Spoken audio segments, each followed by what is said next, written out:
Bien le bonjour. Si vous ne perdez pas de poids, alors que vous comptez les calories ou pesez tous vos aliments par exemple, c'est peut-être parce que vous confondez deux choses. C'est peut-être parce que vous confondez la quantité d'aliments ou de calories que vous consommez et la qualité des aliments ou des calories que vous consommez. Aujourd'hui, je vais donc vous expliquer comment j'ai aidé Corinne à perdre 12 kilos en 6 mois sans jamais jouer sur la quantité d'aliments qu'elle consommait, mais uniquement sur la qualité. Puisque, si comme Corinne, avant que je ne l'accompagne dans sa perte de poids, vous pensez que 2000 calories d'aliments industriels valent 2000 calories d'aliments naturels, alors vous faites fausse route. Alors avant de vous raconter son histoire et vous expliquer comment faire comme elle, arrêtons-nous quelques instants sur le profil de Corinne. Corinne, elle a tout juste 50 ans et elle est ménopausée. Elle habite sur Paris et elle travaille beaucoup. Elle a un bon poste, comme elle me l'a dit, de chef de projet dans une entreprise qui fait des cosmétiques. Elle est maman de 3 enfants, mais les 2 plus grands sont partis de la maison et le petit dernier est encore là.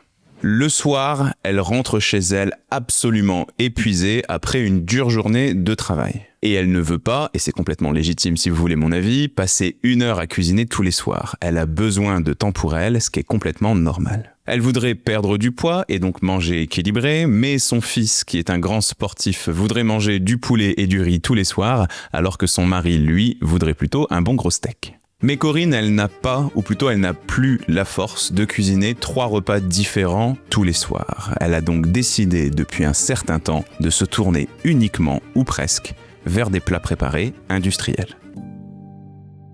Corinne, elle aime le contrôle, donc elle fait pas tout n'importe quoi quand même. Elle sait qu'il lui faut à peu près 2000 calories par jour pour satisfaire les besoins de son corps, et elle se maintient bel et bien à ces 2000 calories. D'ailleurs, elle les compte souvent ces calories à l'aide d'une application, mais uniquement des calories, en tout cas le midi et le soir, qui reposent sur ces fameux plats préparés industriels. Mais comme elle me le disait, je bouffe pas n'importe quoi non plus, effectivement, Corinne, elle essaye d'acheter des plats préparés plutôt haut de gamme, qui parfois dépassent les 7 € la barquette. Mais sa perte de poids bloque, stagne depuis quelques temps, et c'est pour cette raison qu'elle est venue me voir pour que je la coache il y a plus de 6 mois. D'ailleurs, si vous voulez faire comme elle et que je vous aide à perdre jusqu'à 15 kilos en 6 mois sans avoir à passer 1 heure en cuisine, ni à dire adieu à votre vie sociale, pour ce faire c'est tout simple, vous m'envoyez le mot maintenant en message privé sur Instagram.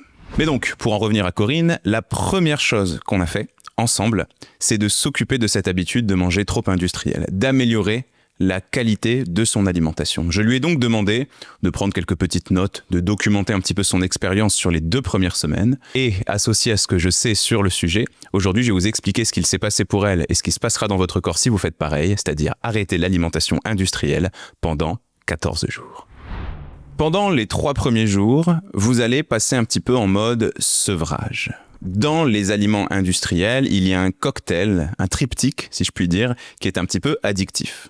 Du gras, du sucre et du sel ensemble. Et même dans les aliments qui ont un goût sucré, il y a un petit peu de sel, et même dans les aliments qui ont un goût salé, il y a un petit peu de sucre. Ce cocktail, peut-être qu'il n'est pas très bon pour votre équilibre alimentaire ou la place dans vos vêtements, mais votre cerveau l'adore. Il active dans votre cerveau le circuit de la récompense et vous fabriquez quelque chose qu'on appelle une hormone du bonheur, dont le nom est la dopamine. Donc pendant ces 3 premiers jours où vous allez vous passer d'aliments industriels, votre cerveau ne va pas forcément aimer ce qu'il se passe. Attention, si vous ne faites pas forcément régime et que vous mangez les bonnes quantités d'aliments, les symptômes que je vais vous décrire tout de suite sont quand même nettement moins importants. Mais sachez qu'il peut y avoir une légère fatigue, sachez que votre cerveau peut réclamer un petit peu de ces aliments en vous envoyant des messages pour avoir des aliments sucrés, gras et salés. Donc peut-être que vous allez voir un peu des donuts ou des chips autour de vous et vous allez en avoir un petit peu envie. Il est d'ailleurs possible que ça se transforme en petite fringale, d'où la raison de ne pas faire un régime pour perdre du poids. Et il est possible que ça joue aussi un tout petit peu sur votre humeur, parce qu'en fait, pas de dopamine, ça fait un petit peu comme l'effet d'un drogué qui n'a pas sa dose. Ensuite, sur ces 3 premiers jours, il est possible que vous observiez une légère perte de poids. Comme vous mangez beaucoup moins de sel et que vous mangez beaucoup moins de sucre, vous allez faire beaucoup moins de rétention d'eau et votre corps va éliminer cette eau.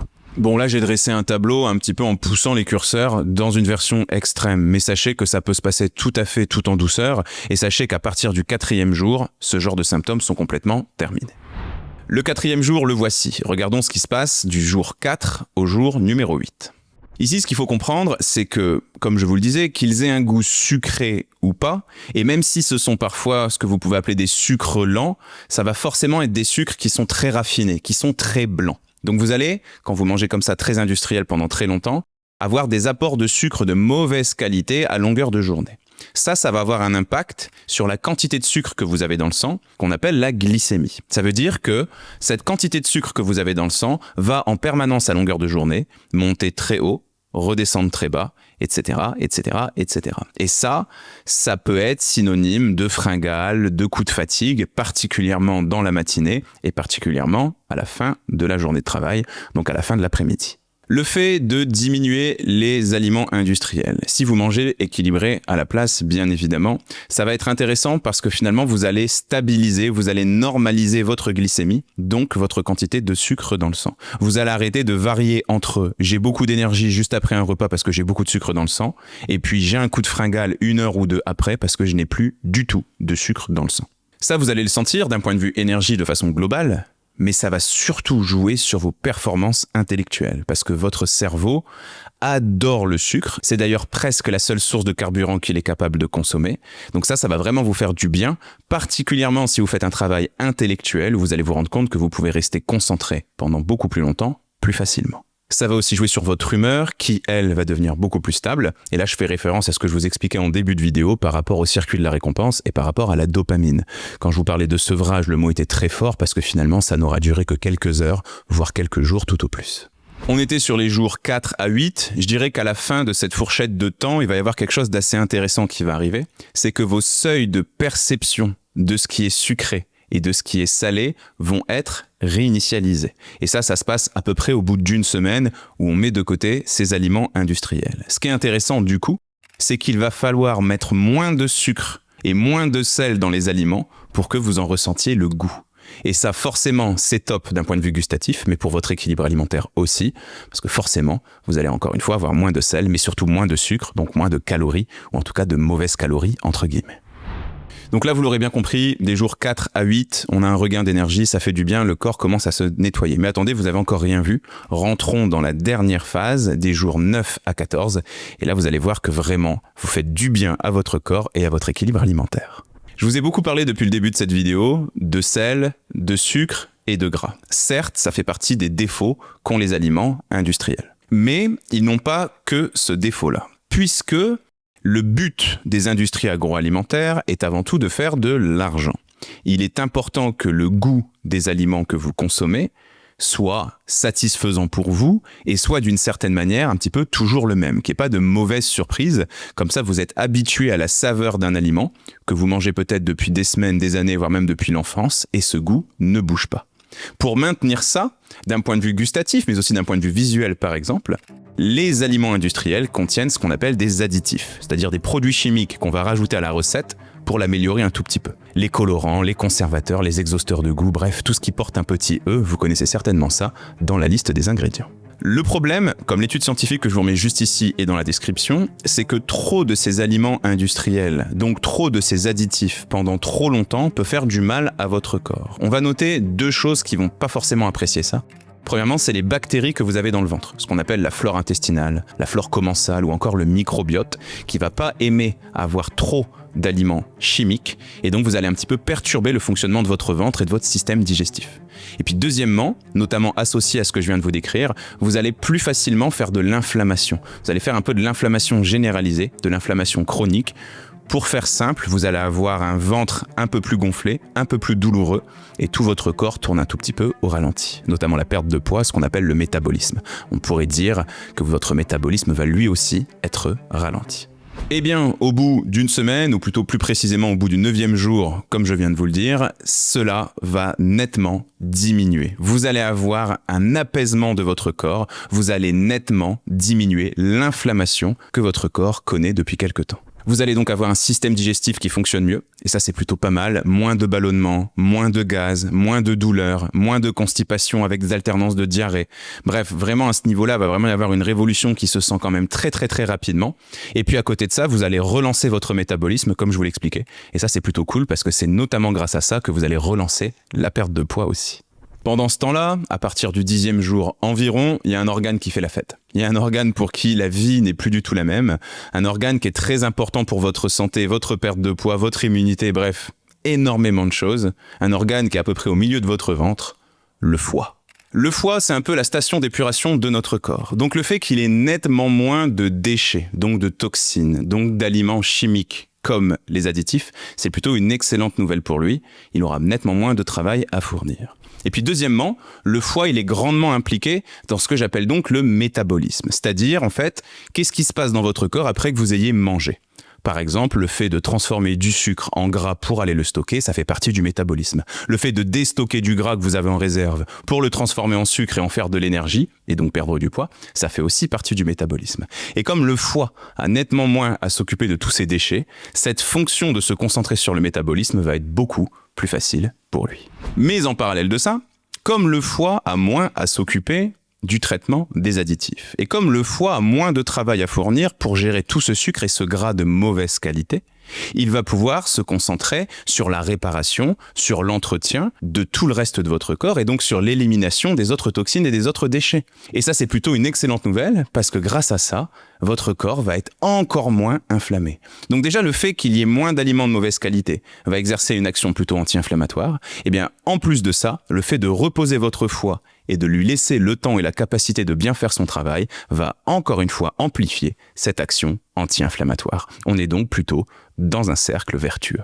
Et ça connecte avec quelque chose que j'entends beaucoup en consultation au quotidien depuis 10 ans que je suis nutritionniste, où beaucoup de personnes me disent « est-ce qu'il faut faire une détox ?» Moi, je pense que le meilleur moyen de faire une détox, c'est d'éviter de s'intoxifier. Et ce que je viens de vous expliquer en est la parfaite illustration.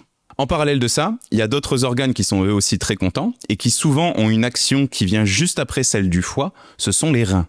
Puisque le foie va s'occuper de traiter les déchets, les toxines, il faut bien qu'elles partent de notre corps. Et donc ces toxines, elles vont être envoyées, en partie en tout cas, dans les urines. Mais comme en parallèle, vous consommez moins de sel et moins de sucre, il y a donc moins de rétention d'eau. On va dire que la façon dont votre corps gère et équilibre les quantités d'eau dans votre corps est donc normalisée.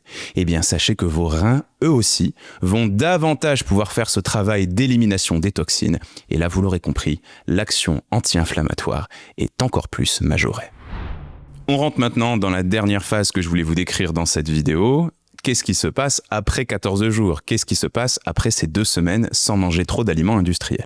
Eh bien, on va dire qu'à partir de 14 jours, vraiment se passer de ce type d'aliments est beaucoup plus facile pour vous. Attention, il n'y a pas de miracle. Si Corinne a réussi à se passer de ces aliments industriels, c'est aussi et surtout parce que je l'accompagnais en parallèle et donc que j'ai pu lui donner des astuces, des recettes, des menus express pour qu'elle puisse cuisiner des repas qui sont équilibrés, qui lui plaisent, qui plaisent à toute sa famille sans passer 1 heure en cuisine. Donc à partir de là, et à partir du moment où elle a passé ces 2 premières semaines, manger des aliments naturels et se défaire de la bouffe industrielle est beaucoup plus facile. Et puis vous savez qu'on dit qu'il faut à peu près 21 jours pour prendre une habitude. Quand elle est bien faite, quand on est bien accompagné, et encore une fois je le précise, qu'on a des solutions concrètes pour remplacer ces aliments industriels, c'est beaucoup plus facile. En parallèle de ça, le corps fonctionne mieux, le métabolisme est relancé, donc la perte de poids elle aussi.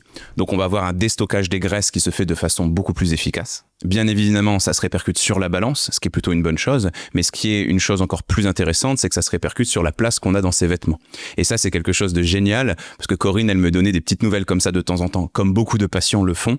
En fait, moi, je leur demande surtout de me dire, pas forcément les kilos perdus, même si forcément c'est une information qu'on me donne, mais plutôt, est-ce que tu rentres dans ce jean dans lequel tu tenais presque? Est-ce que tu rentres dans ta robe rouge, etc.